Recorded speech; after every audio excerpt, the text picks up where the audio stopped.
Everyone, our topic for today is all about multiplication of rational numbers. But before that, don't forget to like and subscribe to this channel and hit the bell button for more updates. Also, you will find different subjects in this YouTube channel.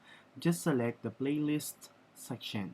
And now, let's proceed to our main topic for today, which is all about multiplication of rational numbers.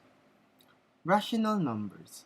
The term rational numbers refers to any number that can be written as a fraction. So, ibig sabihin, pag sinabing rational numbers, any numbers that can be written as fraction. So, pag nakita mo yung fraction, it means that it is called rational number.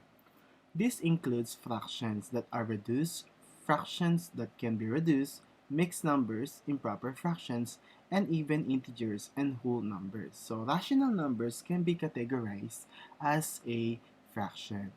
So an integer like 4 can be written as fraction by putting the number 1 under it. So, etong 4, pwede rin siyang i-consider as fraction. So, halimbawa, this is equal to 4 over 1. Pero since whole number naman siya, hindi na natin nilalagay yung 1 sa denominator. When multiplying fractions, they do not need to have a common denominator. Kasi kapag nagmo-multiply ka ng fraction, diretso lamang yung pagmo-multiply. So you will multiply all the numerators and then multiply all the denominators. To multiply two or more fractions, multiply across numerator by numerator and denominator by denominator. If the answer can be simplified, then simplify it. So, kung pwede siyang makuha yung lowest term niya, kunin mo yung lowest term niya. So, example, we have 2 over 5 multiply. So, this is the multiplication symbol for fractions. Pwede rin siyang x. So, 9 divided by 2. So, how to multiply this? So, i-combine natin si 2 times 9, then 5 times 2. So, paano ang next step? Multiply mo si 2 times 9, the answer is 18. 5 times 2, the answer is 10. So, this one is a kind of a improper fraction. So, kung pwede pa siyang simplest form, simplest form natin siya.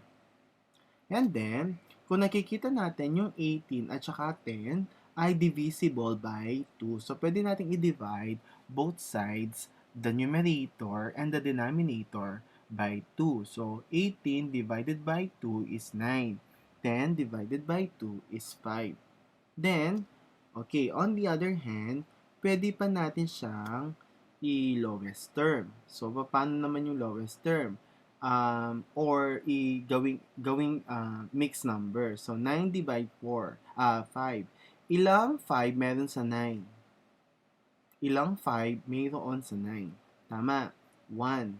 Kung i-multiply ko si 5 at saka si 1, or 5, 1, anong makukuha ko? 5 minus 9, 4.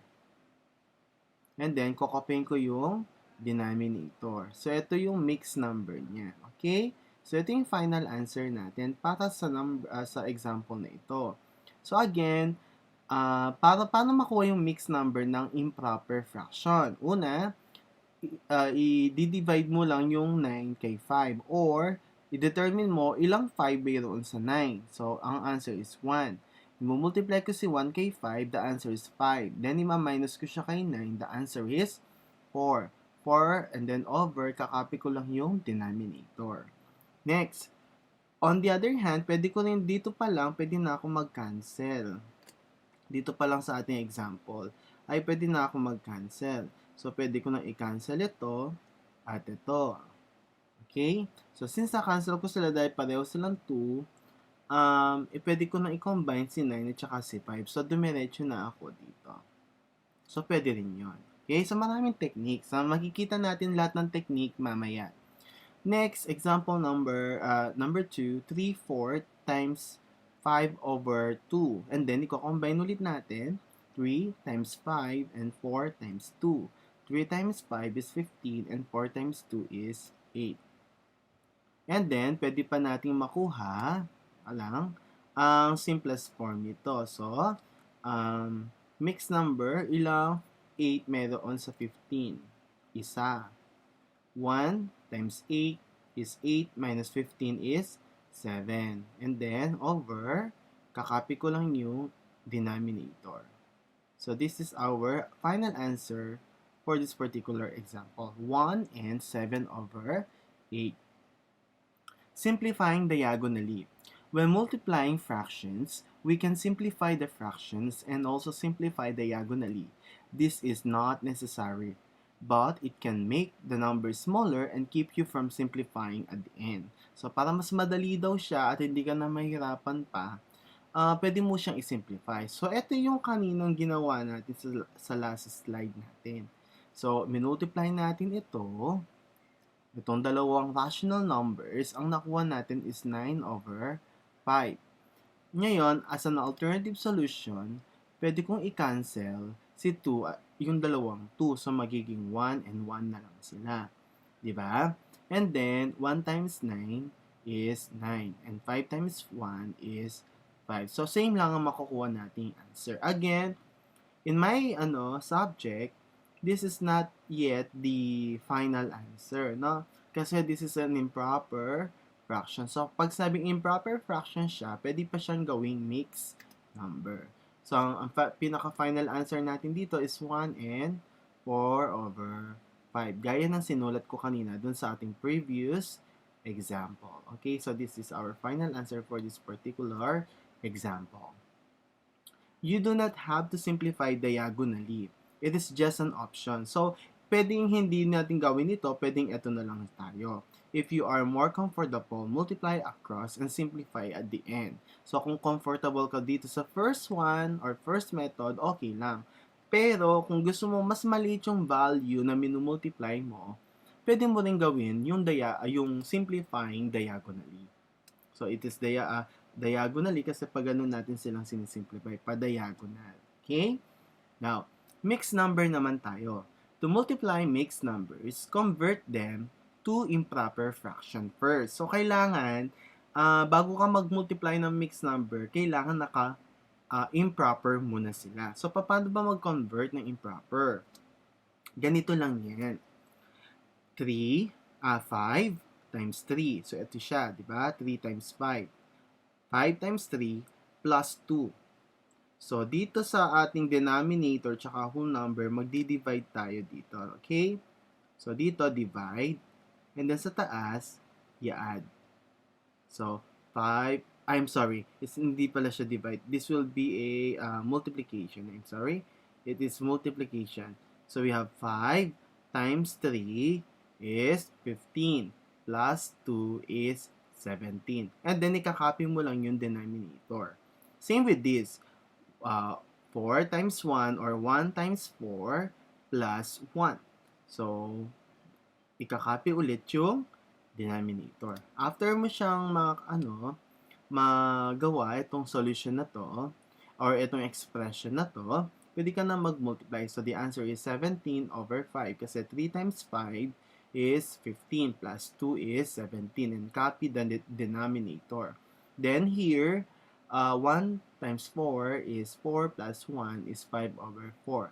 After mo siya makuha, pwede ka na mag-multiply. So, we have 17 over 5 times 5 over 4. Ang gagamitin ko is simplifying diagonal kasi may dalawang 5 ako nakita.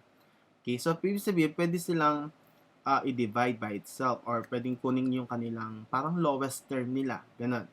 Okay? So, we have 5 and 5.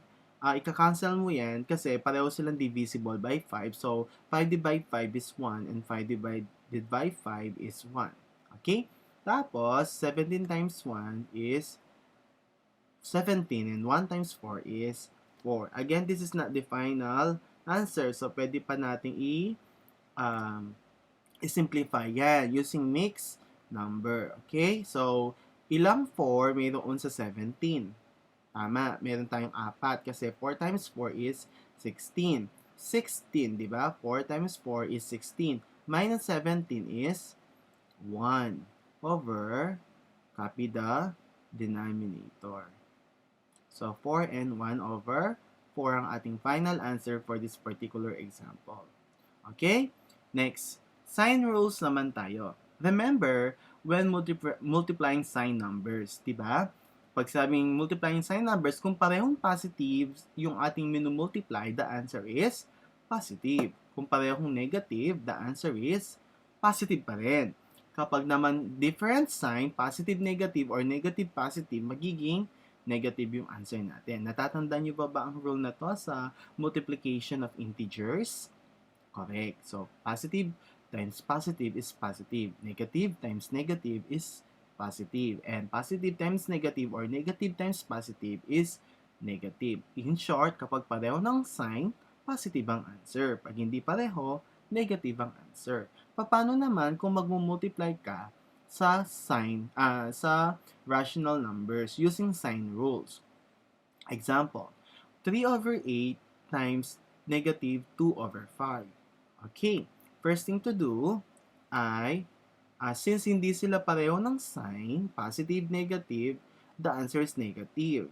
3 times 2 is 6, and 8 times 5 is 40. Then, pwede silang divide by 2, kasi divisible sila pareho by 2.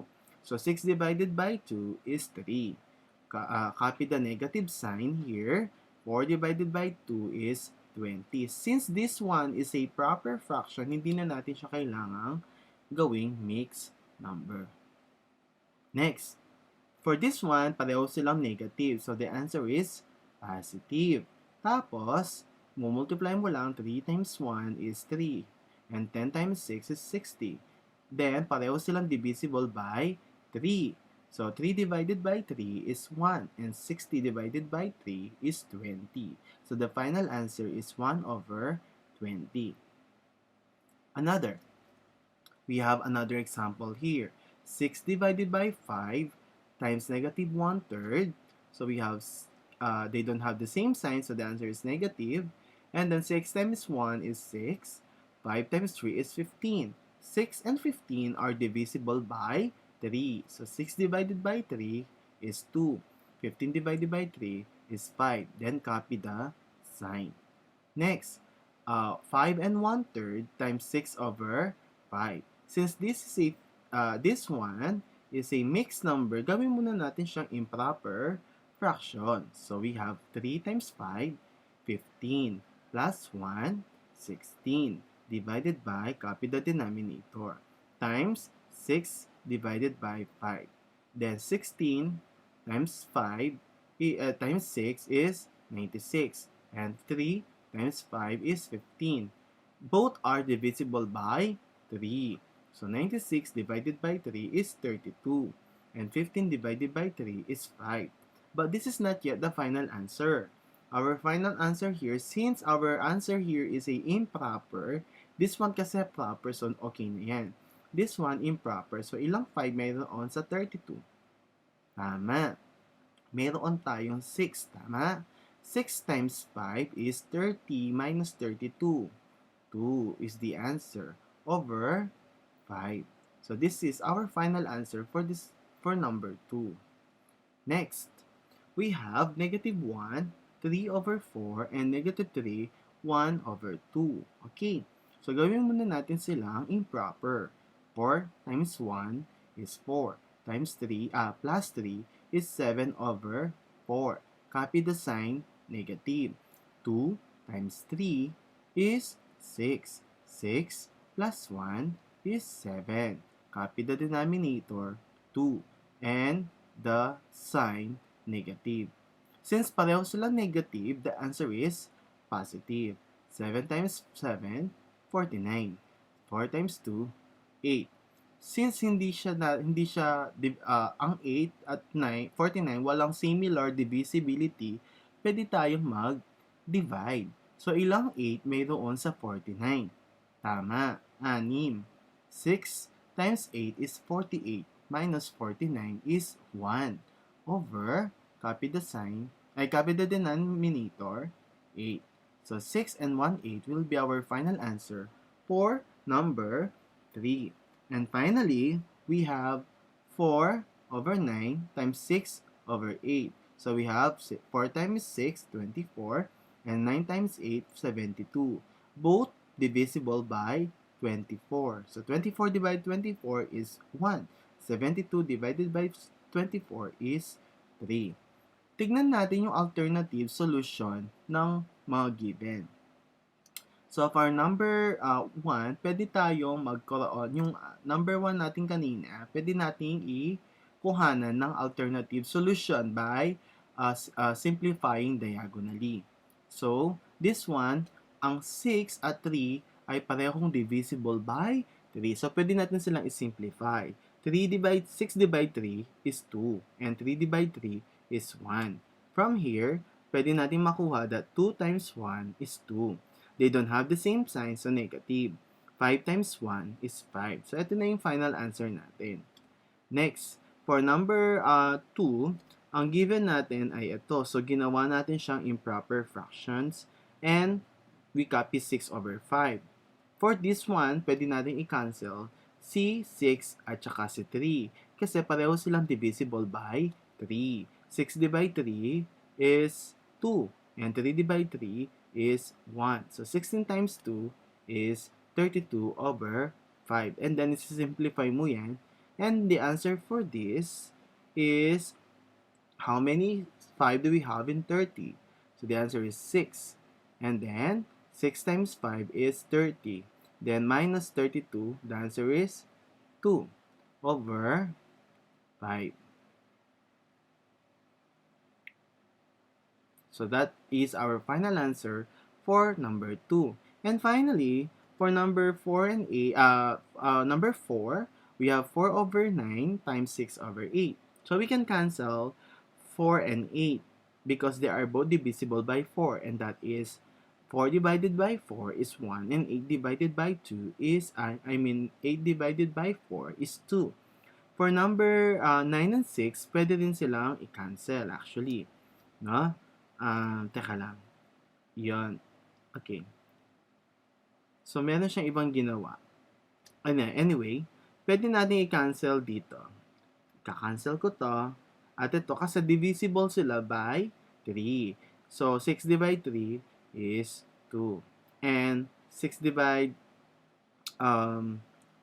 divide 3 is 3. So, we have 1 times 2. This is the another solution, okay? So, let's put it here. So, 1 times 2 is 2 over 3 times 2 is 6. And then, both are divisible by, so pwede natin silang i-divide both sides by 2. Tama? Kasi divisible si 2 ng self niya and 6 divisible din ng 2. So, finally, ang magiging answer natin is 2 divide 2 is 1. 6 divide 2 is 3. So, ito yung magiging final answer natin. So, same lang sila ng solution dito. Okay? So, alright. So, that's all about for multiplication of rational numbers. I hope you learned from our session today. And thank you very much for listening.